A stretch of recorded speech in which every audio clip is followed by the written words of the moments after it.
साम्राज्य सामान्यांचा असामान्य आवाज। माझं नाव सारिका गणेश भांगे, राहायला मी मोडणीला आहे।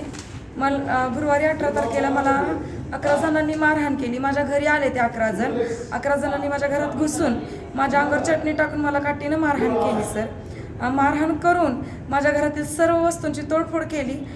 तोडफोड करून मला गाडी टाकून 4 चाकी गाडीमध्ये टाकून मला गल्लीत खडकपुरा चौक येथे नेऊन मला मारहाण तेथे पण मारहाण केली सर।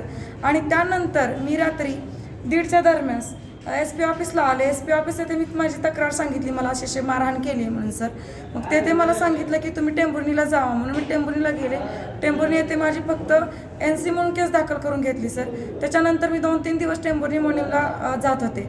टेंभुर्णी मॉर्निंगला गेले, तेथे सांगितलं मला तुमची केस दाखल करून घेतली। मी त्यांना म्हणलं की मला प्रत द्या, तर ते म्हणाले की आज लाईट नाही, नंतर या तुम्हाला देतो, मॉर्निंगला घ्या तुम्ही। मॉर्निंगला गेले तर मॉर्निंगला सांगितलं की तिथं केस दाखल केली, मग तिथूनच घ्या तुम्ही। असं करून माझे 4-5 दिवस त्यांनी तिथं मला हेलपाटे घालायला सांगितले। हे 4-5 दिवस हेलपाटे घालून शेवटी मी वैतागून 9व्या दिवशी मॅडमकडे गेले। SP मॅडमची माझी 9व्या दिवशी गाठ भेट झाली। 9व्या दिवशी भेट झाल्यानंतर मॅडमने केंद्र साहेबांना फोन करून सांगितलं टेंभुर्णी येथे की तुम्ही यांची केस दाखल करून घ्या। माझी केस दाखल करून घेतली 27 तारखेला रात्री 12-12:30च्या दरम्यान। माझी केस दाखल करून घेतल्याच्या नंतर 2 दिवसांनी लगेच त्यांनी क्रॉस केस दाखल केली आणि ती पूर्णपणे खोटी केस आहे। तर माझ्यावर असे खोटे आरोप लावलेले आहेत त्यांनी।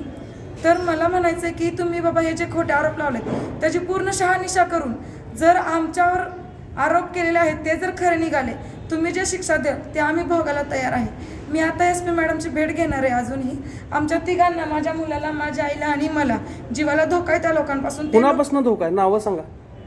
दत्तात्रय अरुण खडके, विशाल खडके, अक्षय खडके, अजय खडके, सोन्या कांबळे, सोन्या प्रतीक कांबळे, रंजना अरुण खडके, पूजा गणेश खडके, गायत्री दत्तात्रय खडके, संगीता राजकुमार खडके आणि योगिता कांबळे आणि चंपा कांबळे, या 11 जणांकडून माझ्या जीवाला धोका आहे, माझ्या मुलाला, माझ्या आईला धोका आहे। सध्या माझी केस दाखल करून सुद्धा ते आरोपी रिकामी आहेत, गावातून अजून फिरत आहेत आणि ते आम्हाला अजून भीती घालत आहेत। तरीही कोणते पोलीस आमची दखल घेत नाहीत, उलट आमच्यावरच खोटी केस टाकली त्यांनी। तर त्या केसची पूर्णतः तपासणी करून आमच्यावर जे काय खरं असतं तर आमच्यावर कारवाई करावी। आम्ही आता SP मॅडमना पण अर्ज देणार आहे की या लोकांपासून आम्हाला धोका आहे।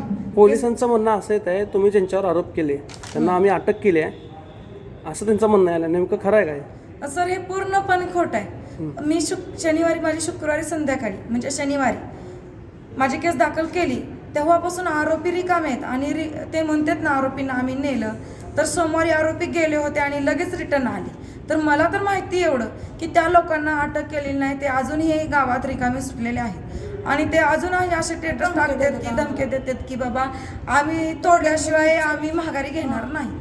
तर माझ्यावर खोटी केस टाकून, उलट आमच्यावर अन्याय होऊन आमच्यावरच खोटी केस टाकून आम्हालाच गुंतवलं जाते।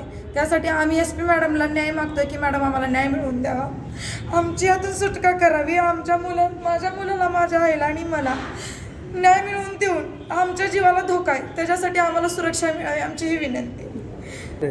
सर आम्ही आत्महत्या करणार आहे, आत्महत्या करण्याशिवाय आम्हाला पर्याय नाही सर। आमच्याकडे एकतर पैसे नाही आणि माणसंही नाहीत आणि पैसे कमवायला मार्ग नाहीत। आता सध्या लॉकडाऊन पडतंय, हे बंद आहे ते बंद आहे, आम्ही कमवायचं काय ना आम्ही खायचं काय? आता आम्हाला आत्महत्या करण्याशिवाय पर्याय सोडलेला नाही। तुम्हाला पोलीस इंट्रॅक्शनची गरज वाटते का? गरज आहे सर, गरज आहे। ती लोक दिवसा ढवळ्या येऊन आमच्या घरात घुसून एवढ्या काठीनं मारू शकतात सर। ती आणखीन धमकी देतात की आम्ही तुम्हाला तोडल्याशिवाय राहणार नाही। तर आम्हाला पूर्णपणे पोलीस संरक्षणाची गरज आहे, तर ते आम्हाला मिळावी ही अपेक्षा आहे।